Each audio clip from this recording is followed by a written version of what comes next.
Bapak boleh ke Jakarta naik pesawat vaksin, masuk mall vaksin, tak ada vaksin pulang.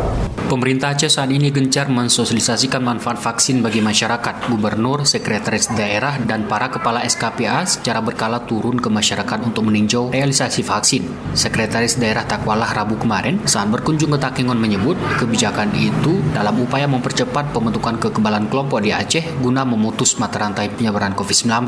Menurutnya, sosialisasi penting dilakukan dalam upaya menyadarkan masyarakat terkait pentingnya vaksin. Di samping itu, katanya juga sebagai bentuk menangkal informasi bohong tentang vaksin yang berkembang di tengah masyarakat.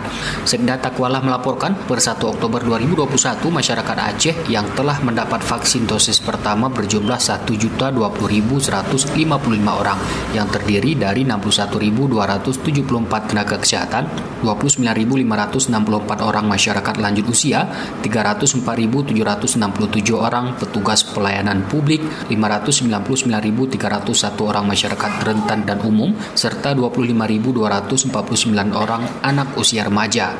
Di luar negeri, orang sudah buka masker, orang sudah menutup bola. Sama dengan kita sekarang tidak ada lagi namanya polio yang habis sebelah, sudah selesai.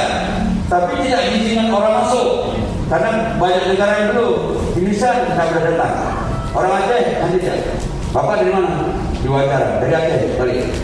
Walaupun bapak bawa banyak, karena daerah bapak masih bisa endemi, bisa pandemi, itu yang diperiksa. Karena vaksin ini canggih sekarang, bisa diaplikasi naik, bapak belum pulang. Terkhusus untuk santri di Aceh lanjut Takwala diprioritaskan mulai dari 1 sampai dengan 15 Oktober bulan ini. Ia menyebut pentingnya vaksin bagi pelajar dalam mendukung pembelajaran tatap muka tetap berjalan dengan tertib dan aman.